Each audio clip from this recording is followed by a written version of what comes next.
ଦିନେ ଜଙ୍ଗଲରେ ମା ଚଢ଼େଇଟି ବୁଲି ବୁଲି ସମସ୍ତଙ୍କୁ ମିଠା ବାଣ୍ଟୁଥିଲା। ଏମିତି ଦେଖି କାଉ ତାକୁ ପଚାରିଲା, ଆରେ ଚଢ଼େଇ, ଆଜି ତୁ କୋଉ ଖୁସିରେ ମିଠା ବାଣ୍ଟୁଛୁ? କାଉ ଭଉଣୀ, ମୋର 2ଟି ଝିଅ ହେଇଛନ୍ତି, ସେଥିପାଇଁ ମୁଁ ମିଠା ବାଣ୍ଟୁଛି।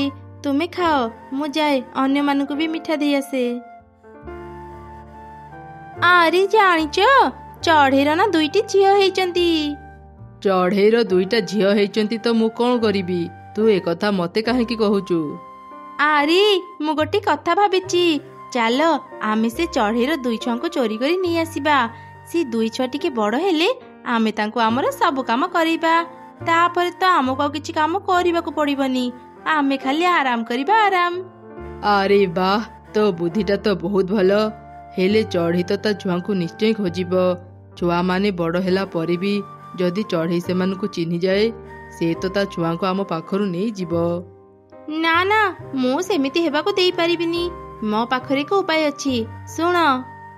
ଏମିତି କାଉର ସ୍ତ୍ରୀ ତାକୁ ତା ଯୋଜନା କଥା କହିଲା। ସନ୍ଧ୍ୟାରେ କାଉ ଆଉ ତାର ସ୍ତ୍ରୀ କିଛି ପଥର ଧରି ଏକ ଗଛ ପାଖରେ ଲୁଚି ରହିଥିଲେ। ଯେମିତି ମା ଚଢ଼େଇଟି ନିଜ କାମ ସାରି ଘରକୁ ଫେରୁଥିଲା, କାଉମାନେ ତାକୁ ଦେଖି ତା ଉପରକୁ ବଡ଼ ବଡ଼ ପଥର ଫିଙ୍ଗିଲେ। ମା ଚଢ଼େଇର ମୁଣ୍ଡରେ ପଥର ବାଜିବା ଯୋଗୁଁ ସେ ଆହତ ହେଇଗଲା। କିଏ କିଏ ମତେ ମାରୁଛ? ଦୟାକରି ମତେ ମାରନି, ମୁଁ ମୋ ଛୁଆଙ୍କ ପାଖକୁ ଯିବି। ତମେ 2 କାଉ ଏଠି ମତେ କାହିଁକି ପଥର ମାରୁଛ? ମୁଁ ତମର କ'ଣ କ୍ଷତି କରିଛି? ଆମେ ଚାହୁଁଛୁ ତୁ ମରିଯା, ଆଉ ଆମେ ତୋର 2 ଛୁଆଙ୍କୁ ନେଇ ଆମର କାମ କରିପାରିବୁ। ଏମିତି କହି 2 କାଉ ପଥରରେ ପିଟି ପିଟି ମା ଚଢ଼େଇକୁ ମାରିଦେଲେ।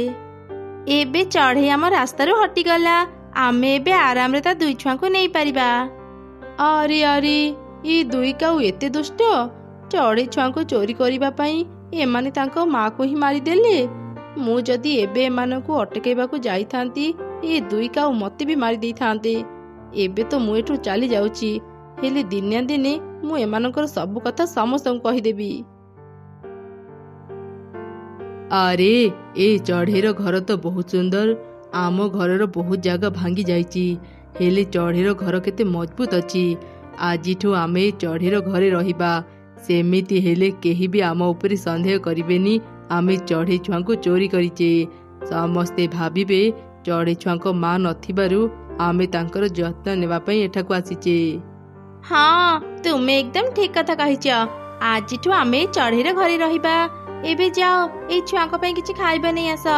ଏଇ 2 ଛୁଆ ଶୀଘ୍ର ବଡ଼ ହେଲେ ସିନା ଆମେ ତାଙ୍କୁ ଆମ କାମ କରିବା। ଆଚ୍ଛା ଆଚ୍ଛା, ଠିକ ଅଛି, ମୁଁ ଏବେ ଯାଉଛି। ଏ ମିଟୁ ଏଠି ଖାଇବା ଦୋକାନ ଖୋଲିଛି। ଟିକେ ଖାଲି ମିଟୁର ଧ୍ୟାନ ତା ଖାଇବାରୁ ହଟିଯାଉ, ମୁଁ ଶୀଘ୍ର ତା ଖାଇବା ଚୋରି କରି ନେଇଯିବି। ମିଟୁ ଭାଇ, ଭାରି ଭୋକ ଲାଗୁଛି, ମତେ ଗୋଟେ ପ୍ଲେଟ ଖିଚୁଡ଼ି ଦିଅ। ଆଚ୍ଛା, ତୁମେ ଏଠି ବସ, ମୁଁ ଏବେ ଖିଚୁଡ଼ି ନେଇ ଆସୁଛି। ଏଠି ବସି ତୁମେ ଆରାମରେ ଖିଚୁଡ଼ି ଖାଅ। ସେପଟେ କାଉ କିଛି ଖାଇବା ଚୋରି କରି ଘରକୁ ନେଇ ଆସିଲା। ଏମିତି ବେଶ କିଛି ଦିନ ବିତିଗଲା। 2 ଚଢ଼େଇ ଛୁଆ ଟିକେ ବଡ଼ ହେଲେ। ସେ ଚଢ଼େଇ ଛୁଆମାନେ କାଉ ଆଉ ତାର ସ୍ତ୍ରୀକୁ ହିଁ ନିଜର ଅସଲ ବାପା ମା ଭାବୁଥିଲେ। କୁନି ମୁନି, ତମେ 2 ଜଣ ଏବେ ବଡ଼ ହେଲଣି। ଏବେ ତମେ 2 ଭଉଣୀ ତମ ବାପାଙ୍କ ସାଙ୍ଗରେ କାମକୁ ଯାଅ। ହେଲେ ମା, ଆମେ ତ କିଛି ବି କାମ ଶିଖିନୁ, ଆମେ କ'ଣ କରିବୁ? କାମ ଶିଖିନ ତ କ'ଣ ହେଇଗଲା, ତମ ବାପା ତମମାନଙ୍କୁ କାମ ଶିଖେଇ ଦେବେ ନା, କ'ଣ କହୁଛ? ହଁ ହଁ, ଖାଲି ରାତି ହେଉ, ମୁଁ ତମମାନଙ୍କୁ ମୋ କାମ ଶିଖେଇ ଦେବି। ବାପା ବାପା, ଆମେ କ'ଣ କରିବୁ? ମୁଁ ଏଇଠି ବସିଛି, ଆଗରେ ଯୋଉ ଘର ଅଛି, ତମେ 2 ଜଣ ସେ ଘର ଭିତରକୁ ଯାଅ। ସେ ଘର ଭିତରେ ଯାହା ବି ଟଙ୍କା ସୁନା ପାଇବ ସବୁ ଧରି ଶୀଘ୍ର ଏଠାକୁ ଚାଲି ଆସିବ। ଦିଦି, ଦେଖ ଦେଖ, ଏଠି କେତେ ଟଙ୍କା ସୁନା ଅଛି, ଚାଲ ଏସବୁ ଧରି ଶୀଘ୍ର ବାପାଙ୍କ ପାଖକୁ ଯିବା। ଆରେ ଭଉଣୀ, ମୁଁ ଅନ୍ୟମାନଙ୍କ ପାଖରୁ ଶୁଣିଥିଲି ଆମ ବାପା ସମସ୍ତଙ୍କ ଘରୁ ଚୋରି କରନ୍ତି, ଅନ୍ୟ ଚଢ଼େଇ ମାନଙ୍କୁ ବହୁତ ହଇରାଣ କରନ୍ତି। ଏ ଜିନିଷ ଆମର ନୁହଁ। ଏ ଘର ମାଲିକଙ୍କୁ କିଛି ନ କହି ଯଦି ଆମେ ତାଙ୍କର ଜିନିଷ ନେବା, ଆମେ ଚୋର ପାଲଟି ଯିବା। ହଁ ଦିଦି, ତୁ ଠିକ କହିଛୁ। ଆମ ବାପା ଭଲ କାମ ନ ଶିଖେଇ ଆମକୁ ଚୋରି କରିବା ଶିଖଉଛନ୍ତି। ମୁଁ ଚୋର ହେବାକୁ ଚାହୁଁନି ଦିଦି, ଚାଲ ଆମେ ଏଠୁ ପଳେଇବା। କିଏ ରେ, ତମେ ମାନେ ଖାଲି ହାତରେ ଚାଲି ଆସିଲ ଯେ, ଟଙ୍କା ସୁନା କାହିଁ କିଛି ଆଣିଲନି? ବାପା, ଆମେ ଚୋରି କରିବୁନି। ଆମକୁ ଭଲ କାମ ନ ଶିଖେଇ ତୁମେ ଚୋରି କରିବା ଶିଖଉଛ? କଣ କହିଲେ ତମେ ମାନେ? ଚୋରି କରିବନି ତ? ଏବେ ମାଡ଼ ଖାଅ। ମା, ଆଉ ମାରନି ମା, ଭାରି କାଟୁଛି। ଆମେ ଚୋରି କରିବୁ ମା, ତୁମେ ଯେମିତି କହିବ ଆମେ ସେମିତି କରିବୁ। ଠିକ୍ ଅଛି, ଏକଥା ଯେମିତି ତମେ ମାନେ ଭୁଲିବନି, ନହେଲେ ମୁଁ ତମମାନଙ୍କୁ ଆହୁରି ପିଟିବି। ଭଉଣୀରେ, ଆମେ ଏଠି ଆଉ ରହିବାନି। ଚାଲେ, ବହୁ ଦୂରକୁ ଚାଲିଯିବା, ନହେଲେ ବାପା ମା ଆମକୁ ପିଟି ପିଟି ଚୋରି କାମ ଶିଖେଇବେ। ହଁ ଦିଦି, ଚାଲ ଆମେ ଆଜି ହିଁ ଏଠୁ ଚାଲିଯିବା। ବାପା ମା ଶୋଇଛନ୍ତି, ସେମାନେ ଉଠିବା ପୂର୍ବରୁ ଚାଲେ ଶୀଘ୍ର ହିଁ ଘର ଛାଡ଼ି ଚାଲିଯିବା।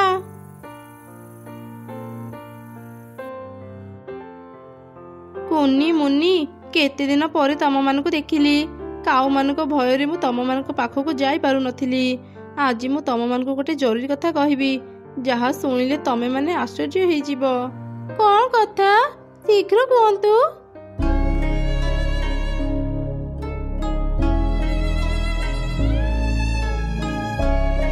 କଣ କହିଲ?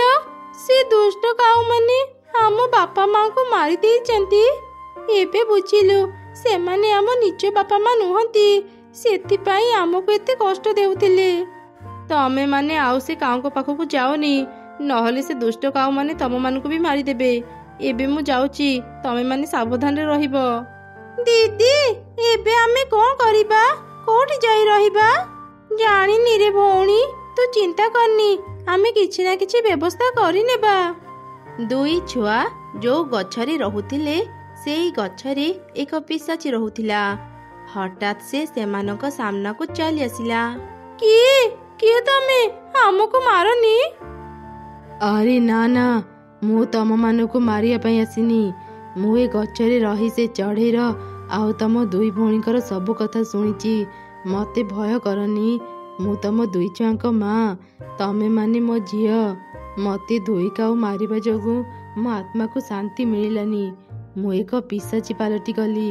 ମୁଁ ଏ ଜାଗାରେ ବନ୍ଦି ଥିବାରୁ ସେ କାଉମାନଙ୍କୁ ମାରି ପାରୁନଥିଲି, ହେଲେ ଆଉ ନୁହଁ, ଏବେ ମୁଁ ସେ କାଉମାନଙ୍କୁ ଜମା ବି ଛାଡ଼ିବିନି। ମା, ତୁମେ କଣ ସତରେ ଆମ ନିଜ ମା? ଆମ ପାଖକୁ ଫେରି ଆସ। ଆମେ କଥା ନ ମାନିଲେ ସେ କାଉମାନେ ଆମକୁ ଅନେକ ପିଟନ୍ତି। ମା, ଆମେ ଆଉ କୁଆଡ଼େ ବି ଯିବୁନି, ଆଜିଠୁ ତୁମ ସାଙ୍ଗରେ ରହିବୁ। ନାଇଁ ରେ ଧନ, ସେମିତି ଆଉ ସମ୍ଭବ ନାହିଁ। ମୁଁ ତମମାନଙ୍କ ସାଙ୍ଗରେ ରହିପାରିବିନି, ହେଲେ ହଁ, ମୁଁ ତମମାନଙ୍କ ପାଇଁ ଏକ ଘର ତିଆରି କରିଦେବି। ସେଠି ତମେ ଦୁଇ ଭଉଣୀ ସବୁ ସୁବିଧା ପାଇବ, ଆଉ ଆରାମରେ ରହିପାରିବ। କେହି ତମମାନଙ୍କର କିଛି କ୍ଷତି କରିପାରିବେନି। ଏମିତି କହି ମା ପିଶାଚିଟି ତା ଦୁଇ ଛୁଆଙ୍କ ପାଇଁ ସେଇ ଗଛରେ ହିଁ ଏକ କେକ୍ ଘର ତିଆରି କରିଦେଲା। ଦୁଇ ଛୁଆ ସେ ଘରେ ରହିଲେ। ଦିନେ କାଉ ଆଉ ତାର ସ୍ତ୍ରୀ ରାତିରେ ଚୋରି କରିବାକୁ ବାହାରିଥିଲେ। ସେ ଦୁଇ ଚଢ଼େଇ ଛୁଆ କୁଆଡ଼େ ଚାଲିଗଲେ କେଜାଣି? ଥରେ ଯଦି ସେମାନଙ୍କୁ ପାଇବି ନା, ତାଙ୍କୁ ଜୀବନରୁ ମାରିଦେବି। ଆରେ ଏ କଣ? ଏଠି ଏମିତି କେକ୍ ଘର କିଏ ବନେଇଛି? ଯିଏ ବି ବନେଇଥାଉ, ଏ ଘରକୁ ଦେଖି ଲାଗୁଛି ଏ ଘର ଭିତରେ ଅନେକ ମୂଲ୍ୟବାନ ଜିନିଷ ଥିବ। ଚାଲ, ଆମେ ଏବେ ହିଁ କେକ୍ ଘର ଭିତରକୁ ଯିବା, ଯାହା ବି ପାଇବା ଚୋରି କରି ନେଇଯିବା। ଦୁଇ କାଉ ଯେମିତି ସେ କେକ୍ ଘରରେ ହାତ ଦେଲେ, ସେ ଦୁଇ ଜଣ ବି କେକ୍ ପାଲଟି ଗଲେ। ଆରେ, ଆମ ସାଙ୍ଗରେ କଣ ହେଇଗଲା? ଆମେ କେକ୍ କେମିତି ପାଲଟି ଗଲେ? ସେହି ସମୟରେ ମା ପିଶାଚିଟି ସେଠାକୁ ଆସିଲା, ଆଉ ଦୁଇ କାଉଙ୍କୁ ଦେଖି ଅନେକ ହସିଲା। ଏ କେକ୍ ଘରକୁ ମୁଁ ବନେଇଛି। ଯିଏ ବି ମୋ ଦୁଇ ଛୁଆଙ୍କର କ୍ଷତି କରିବାକୁ ଆସିବ, ସେ ନିଜେ କେକ୍ ପାଲଟି ଯିବ। ମୁଁ ତମ ଦୁଇ କାଉଙ୍କୁ କେବେଠୁ ଅପେକ୍ଷା କରିଥିଲି। ଆଜି ମୋତେ ସୁଯୋଗ ମିଳିଛି। ଆଜି ମୁଁ ତମମାନଙ୍କୁ ଛାଡ଼ିବିନି। ଏମିତି କହି ମା ପିଶାଚି ସେ ଦୁଇ କାଉଙ୍କୁ ଖାଇଦେଲା। ତା ଆତ୍ମାକୁ ଶାନ୍ତି ମିଳିଗଲା। ସେ ସବୁଦିନ ପାଇଁ ସେ ଜାଗା ଛାଡ଼ି ଚାଲିଗଲା। ଥରେ ଗୋଟେ ଜଙ୍ଗଲରେ ଏକ ଚଢ଼େଇ ଗୋଟେ ବରଗଛରେ ଛୋଟ ବସା କରି ରହୁଥିଲା। କିଛି ଦିନ ତଳେ ଏକ ଦୁର୍ଘଟଣାରେ ତା ସ୍ୱାମୀର ମୃତ୍ୟୁ ହୋଇଯାଇଥିଲା। ମା ଚଢ଼େଇଟି 3ଟି ଅଣ୍ଡା ଦେଇଥିଲା। ସେ ସବୁ ସମୟରେ ତା ଅଣ୍ଡାକୁ ଜଗି ରହୁଥିଲା। ଦିନେ ସକାଳେ ସେ ଦେଖିଲା ଜଙ୍ଗଲର ଚଢ଼େଇମାନେ ଏପଟ ସେପଟ ହେଇ ଉଡ଼ୁଛନ୍ତି। ଘଟଣା କ'ଣ ଜାଣିବା ପାଇଁ ସେ ଗୋଟେ ମିଟୁକୁ ଡାକିଲା। ଆରେ ମିଟୁ ଟିକେ ରହ, ସବୁ ଚଢ଼େଇ ଏମିତି ଧଇଁସଇଁ ହେଇ ଉଡୁଛନ୍ତି କ'ଣ ପାଇଁ? ଆଉ ତୁ କୁଆଡ଼େ ଯାଉଛୁ? ଆରେ ଚଢ଼େଇ, ତୁ ବି ଶୀଘ୍ର ତ ଅଣ୍ଡା ନେଇ ଏଠୁ ପଳା। ଆମ ଜଙ୍ଗଲକୁ ଗୋଟେ ପାଗଳ ଚିଲ ଆସିଛି। ସେ ଚଢ଼େଇଙ୍କ ବସା ଭାଙ୍ଗି ତାଙ୍କ ଅଣ୍ଡା ଆଉ ତାଙ୍କ ଛୁଆଙ୍କୁ ଖାଇଦେଉଛି। ଆମେ ସବୁ ଚଢ଼େଇ ନିଜ ନିଜ ଛୁଆଙ୍କୁ ଧରି ଜଙ୍ଗଲ ଛାଡ଼ି ଚାଲି ଯାଉଛୁ। ତୁ ବି ତ ଅଣ୍ଡା ନେଇ ଶୀଘ୍ର ପଳା। ଏମିତି କହି ମିଟୁ ତା ଛୁଆ ଧରି ସେଠାରୁ ଚାଲିଗଲା। ମା ଚଢ଼େଇଟିଏ କଥା ଶୁଣି ଚିନ୍ତାରେ ପଡ଼ିଗଲା। ଆରେ ମୋର ତ 3ଟି ଅଣ୍ଡା, ଏକା ସାଙ୍ଗରେ ମୁଁ ମୋ 3 ଅଣ୍ଡା ନେବି କେମିତି? ଏମିତି କହି ମା ଚଢ଼େଇଟି ତା ଅଣ୍ଡା ଗୁଡ଼ିକୁ କେମିତି ରକ୍ଷା କରିବ ସେ ବିଷୟରେ ଭାବୁଥିଲା। ହଠାତ୍ ତାର ନଜର ସେଇ ବରଗଛର ପତ୍ର ଉପରେ ପଡ଼ିଲା। ତାପରେ ସେ ବରଗଛରୁ କିଛି ପତ୍ର ତୋଳି ତା ବସା ଆଉ ତା ଅଣ୍ଡା ଉପରେ ପକେଇ ଭଲ ଭାବରେ ଘୋଡ଼େଇ ଦେଲା। ମୁଁ ମୋ ବସାକୁ ଏମିତି ଘୋଡ଼େଇଛି ଯେ ସେ ଚିଲ ଆଉ ମୋ ଅଣ୍ଡାକୁ ଦେଖିପାରିବନି। ସେ ଏମିତି କହୁଥିବା ସମୟରେ ଚିଲ ସେଠି ପହଞ୍ଚିଗଲା। ମା ଚଢ଼େଇଟି ଚିଲକୁ ଦେଖି ଗଛ ପଛପଟେ ଲୁଚିଗଲା। ଚିଲ ସେଇ ଡାଳରେ ବସିଲା ଯୋଉଠି ଚଢ଼େଇର ବସା ଥିଲା। ହେ ଭଗବାନ, ଏ ଚିଲ ତ ମୋ ବସା ପାଖରେ ହିଁ ବସିଛି। ସେ ଯଦି ମୋ ଅଣ୍ଡା ଗୁଡ଼ିକୁ ଦେଖିବ ସଙ୍ଗେ ସଙ୍ଗେ ଖାଇଦେବ। ହା ହା ହା, ମୁଁ ଚିଲ, ଏ ଜଙ୍ଗଲର ରାଜା। ଏ ଜଙ୍ଗଲ କେବଳ ମୋର। ମୁଁ ଏ ଜଙ୍ଗଲରେ ଥିବା ସବୁ ଚଢ଼େଇଙ୍କ ଅଣ୍ଡା ଆଉ ତାଙ୍କ ଛୁଆଙ୍କୁ ଖାଇଦେବି। ହଠାତ୍ ସେ ଚିଲର ନଜର ସେଇ ପତ୍ର ଉପରେ ପଡ଼ିଲା ଯୋଉ ପତ୍ର ତଳେ ଚଢ଼େଇର ବସା ସହ ତା ଅଣ୍ଡା ବି ଥିଲା। ଆରେ ଏଠି ଏତେ ପତ୍ର ଅଛି, ହେଲେ କ'ଣ ପାଇଁ? ଚାଲ ମୁଁ ଏ ପତ୍ର ସବୁ ଉଠେଇକି ଦେଖେ, ତା ଭିତରେ କ'ଣ ଅଛି ଜଣା ପଡ଼ିବ। ଏମିତି କହି ଚିଲ ଯେମିତି ସେ ପତ୍ର ହଟେଇଲା, ଚଢ଼େଇ ବସାରେ 3ଟି ଅଣ୍ଡା ଦେଖିଲା। ଏମିତି ଦେଖି ଚିଲ ବହୁତ ଖୁସି ହେଇଗଲା। ଆରେ ବାହ, ଏଠି ତ 3ଟି ଅଣ୍ଡା ଅଛି। ଆଜି ମୋତେ ଆଉ ଖାଇବା ଖୋଜିବାକୁ ପଡ଼ିବନି। ମୋ ଖାଇବା ତ ଯୋଗାଡ଼ ହେଇଗଲା। ଏସବୁ ଦୂରରୁ ମା ଚଢ଼େଇ ବି ଦେଖୁଥିଲା। ସେ ଶୀଘ୍ର ତା ବସା ପାଖକୁ ଗଲା। ଚିଲ ଆଜ୍ଞା, ଆପଣ ଏସବୁ କ'ଣ କରୁଛନ୍ତି? ମୁଁ ଏ ଅଣ୍ଡା ଗୁଡ଼ିକୁ ଏବେ ଖାଇବା ପାଇଁ ଯାଉଥିଲି। ନା ନା ଚିଲ ଆଜ୍ଞା, ଏମିତି ଭୁଲରେ ବି କରନ୍ତୁନି, ନହେଲେ ଆପଣଙ୍କ ପେଟ ଖରାପ ହେଇଯିବ। ଆରେ ବାହ, ଏ ଅଣ୍ଡା ଖାଇଲେ ମୋ ପେଟ ଖରାପ ହେଇଯିବ? ତାହେଲେ ତ ମୁଁ ଏ ଅଣ୍ଡା ନିଶ୍ଚୟ ଖାଇବି। ଆରେ ଏ ଚିଲ କ'ଣ ସିଧା କଥା ବୁଝିପାରୁନି? ଲାଗୁଛି ଏଇଟା ସତରେ ପାଗଳ। ଚିଲ ଆଜ୍ଞା, ଏ ଅଣ୍ଡା ସବୁ ଯାଦୁର ଅଣ୍ଡା। ଏକ ଅଚିହ୍ନା ଚଢ଼େଇ ଏ ବସାରେ ଗୋଟେ ଅଣ୍ଡା ଦେଇ କୁଆଡ଼େ ଚାଲିଗଲା, ତାର ଆଉ ଖବର ମିଳିଲାନି। କିଛି ଦିନ ପରେ ଗୋଟେ ଅଣ୍ଡା ଆପେ ଆପେ 2ଟା ଅଣ୍ଡା ହେଇଗଲା, ଆଉ ତାପରେ 3ଟା। ଆମ ଜଙ୍ଗଲର ଚଢ଼େଇମାନେ ଯେତେବେଳେ ଏସବୁ ଦେଖିଲେ ଖୁବ୍ ଡରିଗଲେ, ଆଉ କିଛି ପତ୍ର ଦେଇ ଏ ବସାକୁ ଘୋଡ଼େଇକି ରଖିଥିଲେ ଯେମିତି କେହି ବି ଏ ଅଣ୍ଡା ଦେଖିପାରିବେନି। ଆପଣ ଯଦି ଏ ଯାଦୁର ଅଣ୍ଡା ଖାଇବେ, ଆପଣଙ୍କ ସହ କ'ଣ ହେବ କିଏ କହିପାରିବ? ତୁ ସତ କହୁଛୁ? ଏସବୁ ଯାଦୁର ଅଣ୍ଡା? ଏଇଟା ତ ଖୁବ୍ ଭଲ କଥା। ତା ମାନେ ଏ ଅଣ୍ଡା କିଛି ଦିନ ଭିତରେ 3ରୁ 4 ଆଉ 4ରୁ 5 ବି ହେଇପାରିବ। ଆଉ ଯେତେବେଳେ 100 ଅଣ୍ଡା ହେଇଯିବ, ତାପରେ ମୁଁ ପେଟ ପୁରା ଅଣ୍ଡା ଖାଇପାରିବି। ମୁଁ ଏବେ ବସା ଛାଡ଼ି କୁଆଡ଼େ ବି ଯିବିନି, ସବୁବେଳେ ବସାକୁ ଜଗି ରହିବି। ହଉ ଚଢ଼େଇ, ଏବେ ତୁ ଯା। ଏମିତି ଶୁଣି ମା ଚଢ଼େଇଟି ଉଡ଼ି ଯାଇ ପାଖ ଗଛରେ ଲୁଚି ରହିଲା। ଚିଲ ଚଢ଼େଇ ବସାକୁ ଜଗି ରହିଲା। ଚଢ଼େଇମାନେ ଠିକ୍ କହୁଥିଲେ, ଏ ଚିଲ ସତରେ ଗୋଟେ ପାଗଳ। ମୁଁ କ'ଣ କହିବାକୁ ଚାହୁଁଛି ଏ ଚିଲ ଜମା ବି ବୁଝିପାରୁନି। ଇଏ ତ ମୋ ବସାକୁ ଜଗିକି ହିଁ ରହିଲା। ଏ ଚିଲକୁ ବିଶ୍ୱାସ କରିହେବନି, କେତେବେଳେ ଯେ ମୋ ଅଣ୍ଡା ଖାଇଦେବ। ଆଜି ରାତି ସେ ଶୋଇଲା ପରେ ମୁଁ ମୋ ଅଣ୍ଡା ତା ପାଖରୁ ନେଇ ଆସିବି। ଏମିତି ଚିନ୍ତା କରି ମା ଚଢ଼େଇ ତା ଅଣ୍ଡା ଉପରେ ନଜର ରଖିଲା। ହେଲେ ସେ ପାଗଳ ଚିଲ ରାତିରେ ବି ଶୋଇଲାନି। ସେ ସବୁ ସମୟରେ ଚଢ଼େଇ ଅଣ୍ଡାକୁ ଜଗି ରହିଥିଲା। ଏମିତି କିଛି ଦିନ ବିତିଗଲା। ହେଲେ ସେ 3 ଅଣ୍ଡା 100 ଅଣ୍ଡା ହେବା ତ ଦୂରର କଥା, 4ଟା ବି ହେଲାନି। ଚିଲ ଏସବୁ ଦେଖି ଭୀଷଣ ରାଗିଗଲା। ସେ ଦେଖିଲା ତା ପାଖ ଗଛରେ ଚଢ଼େଇ ବସିଛି। ଚିଲ ତାକୁ ଡାକିଲା। ଆରେ ଚଢ଼େଇ, ଏଠାକୁ ଟିକେ ଆସିଲୁ।